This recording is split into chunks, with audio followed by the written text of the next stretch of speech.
কোনো কিছুতে অসফল হলে আমরা তাকে হেরে যাওয়া বলি। আসলে কি সেটা হেরে যাওয়া? যেসব আধুনিক সুযোগ সুবিধা আজকে আমরা পাচ্ছি, এসব আধুনিক জিনিসপত্র তৈরি করতে বিজ্ঞানীরা কতবার অসফল হয়েছে সেটা কি আমরা জানি? যতবার তারা অসফল হয়েছে ততবার তারা নতুন করে শিখেছে। কোনো কিছুতে অসফল হলে তার থেকে আমরা শিক্ষা নিব, বাট আমরা হেরে যাব না। পৃথিবীর যে যেখানে বসে আজকে আমার এই ভিডিওটি দেখছেন সবাইকে জানাচ্ছি ওয়েলকাম। আজকের ভিডিও দেখার জন্য সবাইকে অনেক অনেক স্বাগত জানাচ্ছি। আজকে আমি ভিডিওটা শুরু করছি বিকাল থেকে। আসলে আমি বিকালেই সব কাজ গুছিয়ে রাখার চেষ্টা করি, রাতের জন্য খুব একটা কাজ রাখি না, কারণ রাতে আমার বাচ্চাকে পড়াতে হবে। আমি সবসময় আটা মাখিয়ে এভাবে গরম পানি করি, তাহলে হয় কি দীর্ঘক্ষণ রুটিটা অনেক সফট থাকে। যেহেতু এটা রাত্রে খাওয়ার জন্য তৈরি করছি, সেজন্য আমি এভাবেই করে নিচ্ছি।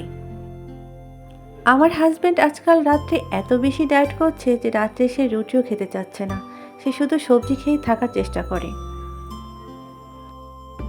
আসলে হয় কি শীতকালে যদি আমরা ডাইরেক্ট ঠান্ডা পানিটা খাই তাহলে আসলে আমাদের গলায় ব্যথা হতে পারে, ঠান্ডা কাশি অনেক কিছুই হতে পারে। সেজন্য আমি সবসময় চেষ্টা করি ঠান্ডা পানির সাথে একটু গরম পানি মিশিয়ে নিতে। তাই বারবার গ্যাস ওভেন জ্বালিয়ে গরম পানি করা একেবারেই পসিবল হয়ে ওঠে না, তাই আমি ফ্লাক্সে গরম পানি করে রাখার চেষ্টা করি। আর এই ফ্লাক্সগুলো এত ভালো যে বাইরে থেকে টেম্পারেচার মাপা যায়, তাই আমি সবসময় চেষ্টা করি এই ফ্লাক্সগুলোই ব্যবহার করতে। ছোটোবেলায় যখন গ্রামে থাকতাম তখন সেই শীতকালটা আমি খুব মিস করি। সকালবেলায় উঠেই দেখতাম গাছ থেকে খেজুরের রস পাচ্ছে, খেজুরের রস দিয়ে নানান রকম পিঠা। আসলে সেটা আমি শহরে কখনোই খুঁজে পাবো না, তাই আমি সবসময় চেষ্টা করি শীতকালে কিছু দিনের জন্য হলেও আমি গ্রাম থেকে একটু বেরিয়ে আসতে। আসলে গ্রামের শীতের তীব্রতা অনেক বেশি শহর থেকে, তারপরেও গ্রামের শীতটা অনেক বেশি মজা আমার কাছে। মানুষের জীবনটা কত বৈচিত্র্যময় একবার খেয়াল করে দেখুন। এই তো কিছুদিন আগেও আমি ওয়েট করতাম আমার বার্ষিক পরীক্ষার জন্য। বার্ষিক পরীক্ষা হয়ে গেলে আমার মামা বাড়িতে বেড়াতে যাব, কিন্তু এখন আমি আমার মেয়ের বার্ষিক পরীক্ষার জন্য ওয়েট করি। বার্ষিক পরীক্ষা হয়ে গেলে আমি গ্রামে বেড়াতে যাব।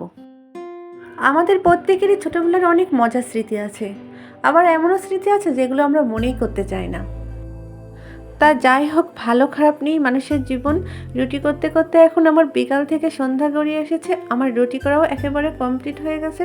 এখন আমি গ্যাসের চুলার চারিপাশটা পরিষ্কার করে নিচ্ছি।